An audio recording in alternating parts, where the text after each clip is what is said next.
Today we are going to talk about identity, mindset, and vision as LCS baseball hitters. So our identity as an LCS baseball player at the plate. As a hitter, we are all line drive hitters with power. That's how we want to view ourselves. That's how we want to think we are. Whether we are 4'2" or 7'3", we all believe that we can hit a hard line drive and that we can actually drive the ball over an infielder or an outfielder's head.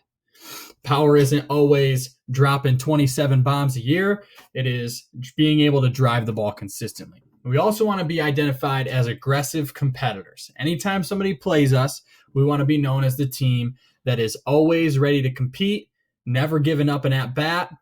We are aggressive on pitches in the zone. So anytime they throw a pitch in the zone that we're hunting, we're going to hit it, or we're at least going to take a good swing at it. Anytime that we're down 10, you're not comfortable because we're competing and we're battling back. Anytime we're up 10, you know it's over because we're still competing.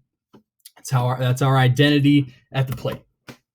Our mindset is we are always on the hunt. We hunt the fastball. That's what we do here. We grind out quality at bats, and we'll get into what those are in a minute. We do not move. We like to get hit by pitches. If you're going to throw it in the box, I'm not moving.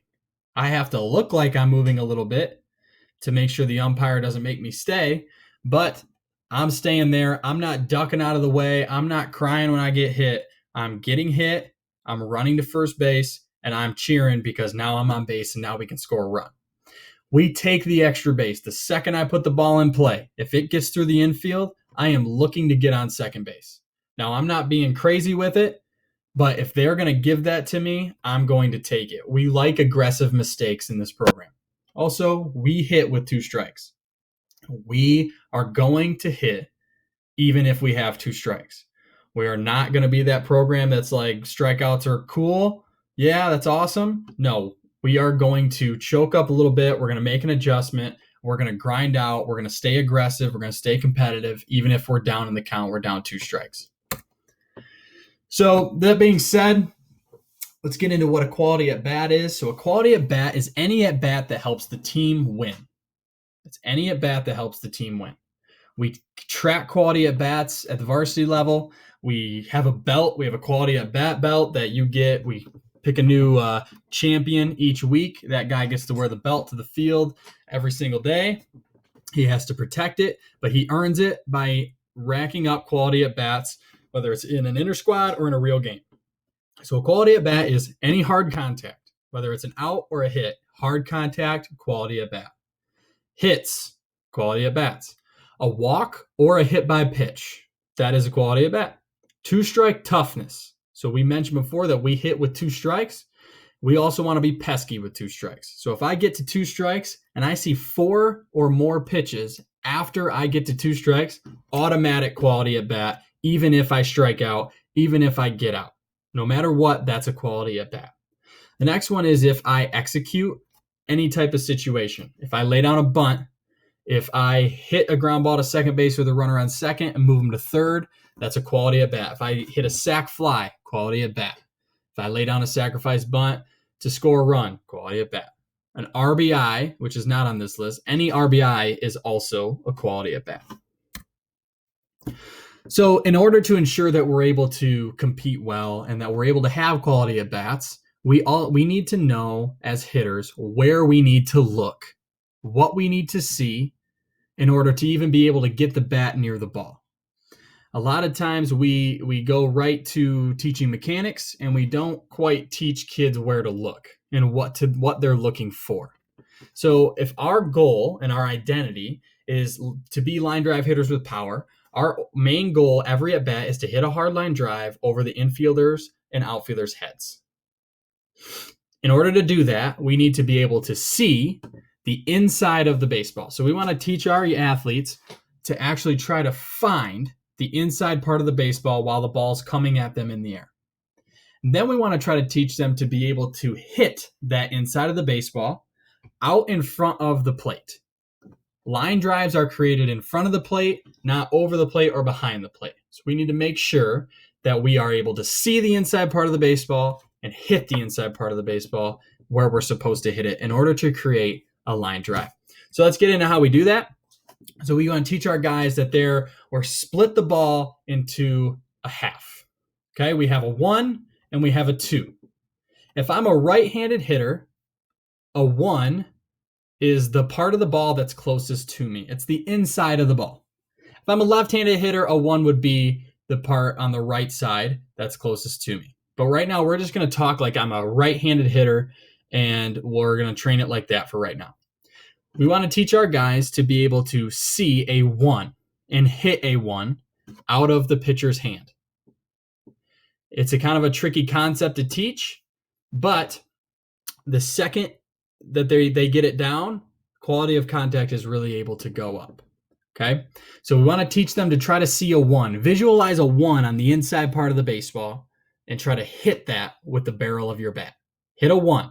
We don't like 2s. If you hit a 2, typically what that is that's a ball that you hook foul, a ball that you pop up, or a ball that you hit right into the ground. If you hit a 1 consistently, you're going to see the ball carry.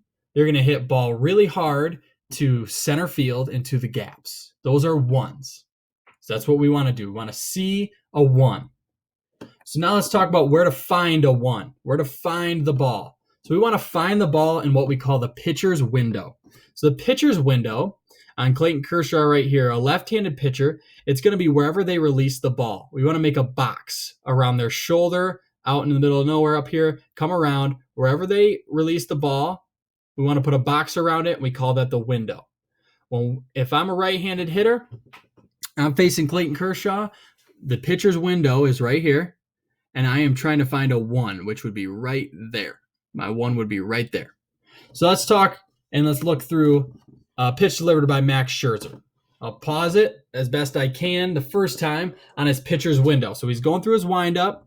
I'm kind of looking at his body here, and as he goes to release it, my eyes go up to his right shoulder right here, and I'm looking for the ball to come out somewhere over here. Looking for the ball to come out somewhere over here. The more at-bats I get against the guy, the more I'm able to really define that. So he released the ball right. I missed it again. Missed that little window. Time. Try it one more time. There it is. So he's really going to release the ball. His pitcher's window is going to be wide. It's going to be out here. He has more of a sidearm action, 3/4 arm slot. So we're going to try to pick up the ball out of the pitcher's window. I'm going to try to see a 1 out of his side window. So Trevor Bauer, this is him releasing a fastball. I'm going to try to pick his pitcher's window up over his shoulder. I'm going to pause it as best I can again on his pitcher's window. He starts coming around. My eyes drift over to his right shoulder, and there it is. His pitcher's window is right here. So I need to try to see a 1 out of his pitcher's window. Doing my best to pick that ball up as soon as possible to see a 1. See the inside part of the baseball first. That's what I'm trying to do. Gotta play these to the end before I can move on.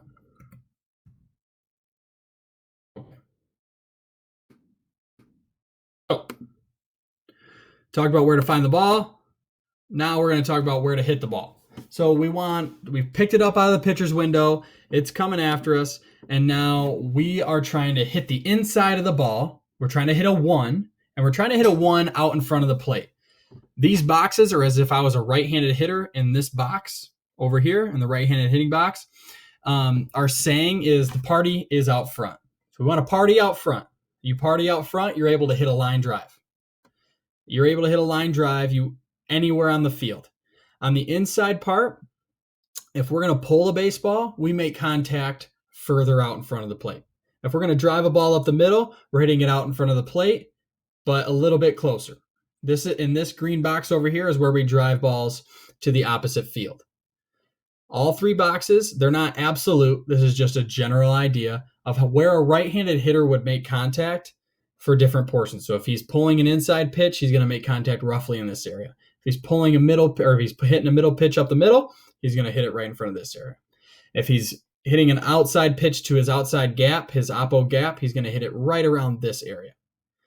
Either way, they're making contact out in front of the plate. If we're going to hit a line drive, line drives are created not by us forcing our barrel to hit the ball in the air, but by where we make contact. And we make contact out front. If we make contact out front, we're going to be able to hit line drives. We're going to be able to drive balls to gaps.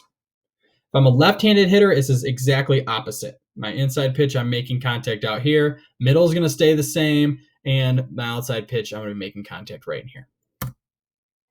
So with all this being said, when we step into the box, what we want our focus to be on is being a hitter.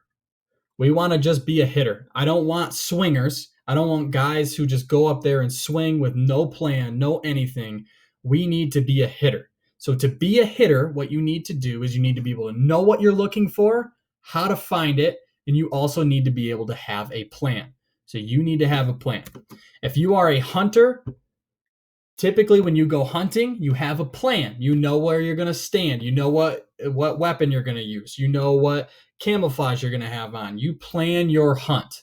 The same happens when you are hitting. You need to plan the hunt. The hunt happens. You need to have a plan. The hunt is your at bat. So we have 2 strikes in our program. We have less than 2 strikes and with 2 strikes. If you have less than 2 strikes, that is your at bat. That is whatever the player's name. If your name is Joe, that's Joe's at bat. You are looking for a pitch that you want. You are hunting a pitch. Our default setting is to hunt a fastball. So we are usually looking for a fastball because that's typically what we're going to get 98% of the time. Fastball. So I'm hunting that pitch. When I get it and it's a good pitch to hit, I'm driving it. I'm hitting it out front. Pick that pitch to hunt and hunt it. Sell out. Don't second guess yourself. Get in there, step into the box with a plan, commit to that plan, stick with it. Every time you see that pitch, you are looking to swing at it. When you get to 2 strikes, now that's no longer Joe's at bat, that's the Cougar at bat. You're now in a team at bat. You're now competing for the team. You're trying to be annoying, you're trying to be frustrating, you're trying to foul off every close pitch, and the second he makes a mistake, you are driving a ball somewhere on the field. We most want to, with 2 strikes, drive the ball up the middle and to the opposite field. Okay? You're trying to be annoying. You're making some physical adjustment, whether you're choking up, whether you're widening out. You are competing your buns off in 2 strikes. We are not going to get beat just because we have 2 strikes on us. So we talk about planning the hunt. I brought that up earlier. In order to plan the hunt, we need to be paying attention to what happens in the game. So that happens where we start to develop our plan is when we are hanging in the dugout. When I'm in the dugout, I am focused on the game still. I don't have to be completely and totally locked into every single second, but I need to be understanding what is going on. So what I'm doing in the dugout is I'm watching the pitcher pitch, and I'm thinking, okay, he's throwing his fastball over the heart of the plate on every pitch. I'm going to hunt a fastball. Or you know what? He's starting every guy off with a curveball. So what I'm going to do is I'm going to sit on a curveball here. That's my plan. And then when I'm in the hole, I am beginning to visualize myself having success with my plan. I am in my brain playing a movie of me hunting a pitch that I want and hitting that pitch where I want to hit it. Okay? So if I am hunting a fastball, I'm going to be visualizing myself hitting a fastball and hitting it over the center fielder's head, and he has to run, and I'm running. I'm visualizing myself having success. When I get on deck, what I'm doing is I'm getting in control of my emotions. I'm making sure that I'm focused. I'm not talking to my parents. I'm not talking to some friend in the crowd. I am focused on my at-bat, and I am still visualizing my plan. But from here, when I'm on deck, I'm truly committing to my plan. I am saying, this is 100% what I'm doing. Now I'm going to go do it. So I'm still visualizing, but now I'm committing to my plan, and I am getting in control of my emotions before I go and walk up to the plate. And the second we walk up to the plate, I put my foot in that box. This is now my at-bat. I'm simply competing with my plan. I have no other worry other than to compete with my plan and my plan only. Now, That being said, I can make adjustments up there if I have to. Say I get to 2 strikes and he's throwing a curveball every time he's gotten to 2 strikes. Well, guess what you can do? You can adjust your plan a little bit and you can sit on 2 strikes. You can sit on a curveball with 2 strikes. But whatever you've planned out, you need to be 100% confident in it, whether it's right or wrong. You may get up there and you may be sitting slider, and this pitcher hasn't even thrown a slider ever in his life, but you're committed to that plan. You need to stick with it. Next at bat, you can make an adjustment. So that is planning the hunt. And we need to make sure that when we're developing hitters, we want a good hitter over a good swing. There are so many players whose swings look perfect, but they just can't hit because they're not competitive enough, or they can't see the ball well enough, or their timing's messed up. It doesn't matter what your swing looks like right now as long as it plays. If it plays and you're driving the ball consistently, if you have good carry on your ball, you're good. If you have a competitive mindset and you get jobs done, you're a good hitter. You are a getting job done. You're leading the lineup. We want good hitters over a good swing. Any day, all day, no matter who it is, no matter how old they are, we want good hitters. So in this program, our focus is on developing hitters over developing the perfect swing. There is no perfect swing. There are just really, really, really good hitters.